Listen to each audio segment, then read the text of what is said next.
Welcome to Sasi media. சபரிக்கான வெற்றி வாய்ப்புகள் அதிகமாயிட்டு இருக்கு. நிறைய பேர் சபரிக்காக வந்து ஓட்டு கேட்கறத பார்க்க முடியுது. அது என்னென்ன, திவாகர் சபரி ஜெயிக்கணும்னு நினைக்கிறாரு. அவர் சபரி ஜெயிக்கணும்னு நினைக்கிறாரா, திவ்யா தோக்கணும்னு நினைக்கிறாரா, இந்த மாதிரி நிறைய விஷயங்கள் லைவ்ல நடந்தது. நேற்று மிட் நைட்ல நடந்தது. எல்லாத்தையுமே கலந்து பேசிடுவோம். ஃபர்ஸ்ட் எடுத்தோன்னா மிட் நைட்ல ஒரு 2 விஷயம் போச்சு. அது சும்மா ஷார்ட்டாக சொல்லிடுறேன். அப்சரா வந்து நம்ம சபரிகிட்ட பேசிட்டு இருந்தாங்க.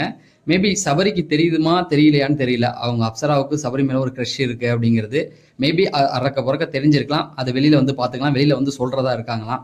அப்புறம் வந்து சபரிகிட்ட பேசிட்டு இருக்கும்போது சபரி ஒரு வார்த்தை சொல்லிட்டார், எனக்கு இதை பற்றியும் கவலை இல்லை, மக்கள் எடுக்கிற முடிவுக்கு நான் தயாராக இருக்கேன் அப்படிங்கிற மாதிரி அந்த வெற்றியை பற்றி பேசினாரு. எஃப்ஜே வந்து ஒரு குண்டை தூக்கி போட்டான், நீங்கள் காரில் நான் மட்டும் இருந்தேன்னா இழுத்து அடிச்சு போட்டிருப்பேன் 2 பேரையும்னா.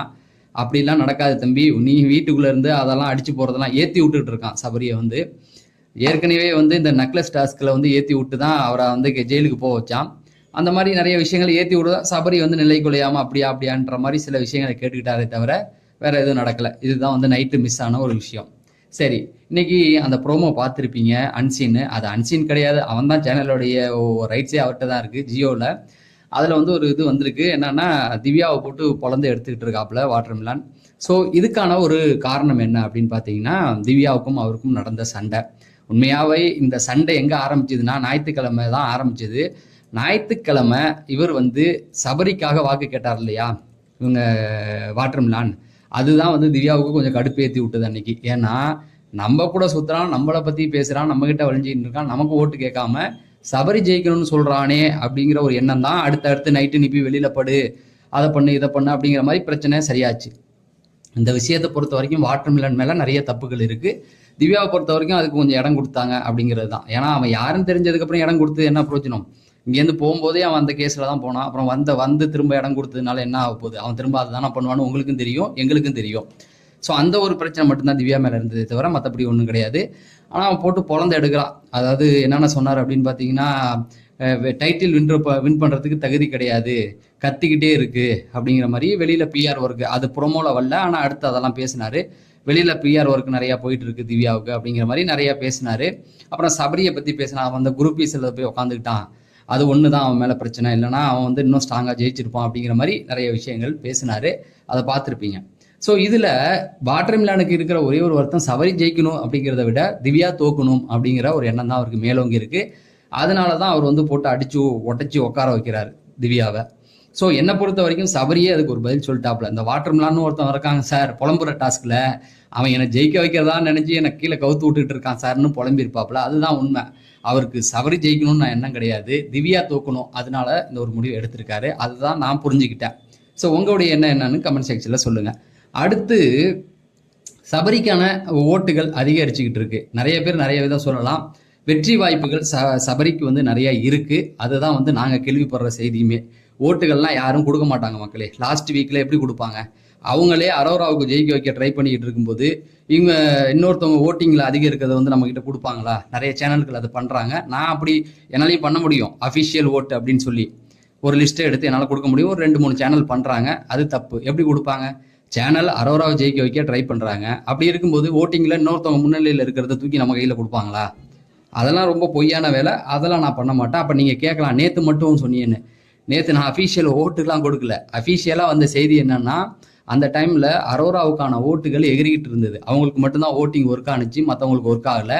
அதில் தெளிவாக சொல்லியிருப்பேன். சோசியல் மீடியா செய்திகள் என்னன்னா, அரோராவுக்கு இமாலய ஓட்டுகள் வந்துகிட்டு இருக்கு. அது ப்ராக்டிக்கலாக யோசிச்சாவே அதானே.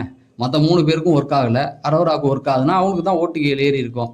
அதை தான் நான் சொன்னனே தவிர வேற எதையும் நான் வந்து அஃபீஷியல் ஓட்டு லிஸ்ட்டெல்லாம் கொடுக்கல.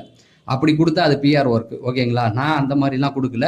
இந்த வாரம் கொடுக்கவும் மாட்டாங்க. ஏன்னா அதெல்லாம் ரொம்ப சீக்ரெட்டாக வச்சுருப்பாங்க. முதல்ல நம்ம அந்த பக்கத்துக்கே யாருக்குமே வேலை இருக்காது. அதனால அப்படி வெளியில் கொடுக்கறதுலாம் தப்பாக புரிஞ்சுக்காதீங்க. நான் சொல்கிறேன், உண்மை நிலவரம் என்ன அப்படின்னா, சபரிக்கு அதிக வாய்ப்புகள் இருக்குது, திவ்யாவுக்கும் இருக்குது. அதில் வந்து மாற்றுக்கருத்து கிடையாது. சேனல் வேற யாராவது ட்ரை பண்ணலாம். ஆனால் அதிகமான சபரிக்கான வாய்ப்புகள் ஏன் அப்படின்னு பார்த்தீங்கன்னா, நிறைய யூடியூபர்ஸ் இப்போ சபரி பக்கம் திரும்பி இருக்காங்க.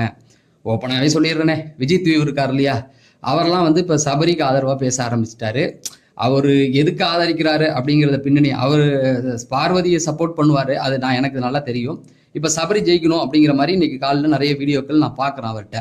நான் அப்பப்போ கவனிப்பேன் சிலர் யார் யார் என்னென்ன பேசிக்கிட்டு இருக்காங்க அப்படின்னு. ஸோ அந்த மாதிரி பார்க்க முடியுது. நிறைய பேர் அது இப்போ கானா வினோத் சொன்னதுக்கப்புறம் கானா வினோத்துடைய ஆதரிக்கிறவங்க அவருக்கு ஓட்டு போடுறாங்க. சாண்ட்ரா வந்து ஆதரிச்சாங்க. பார்வதியுடைய சப்போர்ட்டர்ஸும் ஆதரிக்கிறதா சொல்றாரு. என்ன அதுக்கான ரீசன் அப்படின்னா ஒண்ணுமே கிடையாது. அவர் வந்து அந்த அடிச்சார்ல கண்டல அந்த ஒரு விஷயம் மட்டும்தான் அவங்களுக்கு நெகட்டிவா இருந்தது. பார்வதி போனோன்னா அதை பத்தி எல்லாருமே பேசினாங்க. அப்ப அவர் பண்ணது சரி, இவங்க பண்ணது தப்பா அப்படிங்கிற மாதிரி பேச ஆரம்பிச்சாங்க. இந்த கோபங்கள் எங்க போய் நின்றுச்சு அப்படின்னா ஒரு கட்டத்துல சாண்ட்ரா நடிக்கிறாங்க அப்படின்னு சொல்லும் போதே அவங்களுடைய அந்த கோபங்கள் நிக்க ஆரம்பிச்சிச்சு. ஓகே, அவங்க நடிக்கிறாங்க, உண்மை தெரிஞ்சிருச்சு அப்படின்னா அடுத்தது அவங்க அடுத்த வாரம் வெளியில போகும்போதே அந்த கோபங்கள் எல்லார் மேல உள்ள கோபமும் போயிடுச்சு. பார்வதியுடைய ஆதரவாளர்களுக்கு சாண்ட்ரா வெளியானோன்னா அவங்களுக்கு ஓகே ரைட், அவ்வளோதான், நியாயம் வென்றது அப்படின்னு போட்டாங்க. ஆனால் அதுக்கப்புறம் சபரி வந்து மன்னிப்பு கேட்டார்ல பார்வதி கிட்ட. ஸோ அது அவர் பக்கம் பல பேரை திருப்ப வச்சிருக்கு. அவருக்கான அந்த ஓட்டுகளை போட்டுக்கிட்டு இருக்காங்க. இப்போ திவ்யாவுக்கு ஏன் ஓட்டு போடலை அப்படின்னா ஒரே ஒரு விஷயம்தான். அவங்க வந்து அவங்களுக்கும் ஒரு நெகட்டிவ் விஷயம் இருந்தது. பார்வதியை பொறுத்த வரைக்கும் அந்த ரெட் கார்டு கொடுத்த உடனே வெளியில போடி அப்படின்னு சொன்னாங்க இல்லையா, அந்த கோபம் வந்து இருந்துகிட்டு தான் இருக்கு நிறைய பேருக்கு. ஸோ அந்த ஒரு கோபம் பார்வதியுடைய சப்போர்ட்டர்ஸ்க்கு இருக்கு. அவங்க வந்து அப்படி எப்படி சொல்லலாம், அவங்க ஏதோ பிக் பாஸ் மாதிரி ஏதோ சொல்றாங்க அப்படிங்கிற மாதிரியே அந்த ஒரு கோபங்கள் இருக்கு. இதனால இவங்களுடைய அந்த ஓட்டுகள் பார்வதியுடைய பல பேர் சிலருடைய சப்போர்ட்டுகள் வந்து இவருக்கு திரும்பி இருக்கு. அதுதான் விஜித் வியூவும் வந்து சொன்னார். அதுதான் வந்து அது ஒன்று. நேற்று ஒரு வீடியோ ஒன்று பார்த்தேன். அந்த சபரிக்கு வந்து ஒரு காலேஜ் இருக்குது. அது ஈரோட்லேயே எங்கேயோ இருக்குன்னு நினைக்கிறேன், தெரியா எனக்கு தெரியல. அந்த காலேஜ் இன்ஜினியரிங் காலேஜ் ஸ்டூடெண்ட்ஸ் என்ன பண்ணியிருக்காங்கன்னா ஒரு பேனர் வெளியில் அடித்து வச்சு சபரிக்கு ஓட்டு போடுங்க அப்படின்னு சொல்லி அவருடைய நம்பரை போட்டு வச்சுருக்காங்க.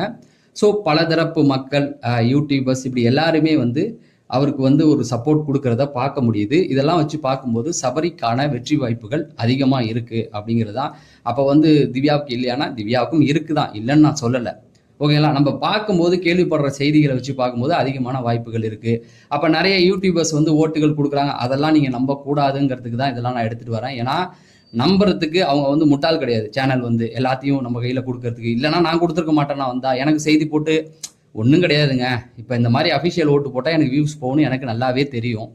நான் போட்டு வியூஸை ஏற்ற போகிறது இல்லையா, ஏற்றிட்டு போகிறேன் அவ்வளோதான். அதனால் வந்து அதை நம்ப வேண்டாம். அதே போல் வந்து அரோரா ஜெயிக்கிறதுக்கு வாய்ப்புகள் இருக்கா அப்படின்னு கேட்டிங்கன்னா சேனல் தரப்பு இன்னும் அந்த முயற்சியை வந்து கைவிடலை. ஏன்னா கானா வினோத் உள்ளே வந்தும் திரும்பவும் அதே விஷயத்தை தான் பேசிக்கிட்டு இருக்காங்க. அப்படின்னா ஏதோ ஒரு விதத்தில் சேனல் வந்து அவர்கிட்ட சொல்லி தான் அனுப்பிக்கிட்டு இருக்காங்க, இந்த மாதிரி அரோராவுக்கு சப்போர்ட்டாக கொஞ்சம் பேச சொல்லி.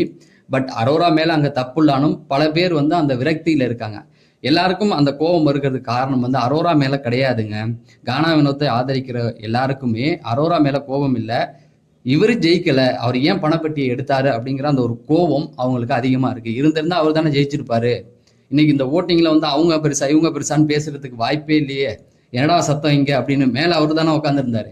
அந்த ஒரு கோபத்தின் விளைவாக தான் எல்லாம் வந்து அரோராவை பிடிச்சி அடிக்கிறாங்க. நானும் என்ன சொல்கிறேன்னா விட்டுடுங்க அப்படிங்கிறது தான். ஏன்னா அவரே வந்து திரும்ப திரும்ப ஒரு விஷயம் சொல்கிறார் இல்லையா, அதனால அவங்களை விட்டுடுங்க. சேனல் என்ன வேணால் முயற்சி பண்ணலாம் அப்படிங்கிறது தான். இவ்வளோதான் மக்களே. தொடர்ந்து இந்த மாதிரி நிறைய விஷயங்கள் போயிட்டு இருக்கு. தொடர்ந்து அப்டேட்டுகள் வரும், அதை நான் உங்களுக்கு கொடுக்குறேன் அப்படிங்கிறத சொல்லி விடைபெறேன். நன்றி, வணக்கம்.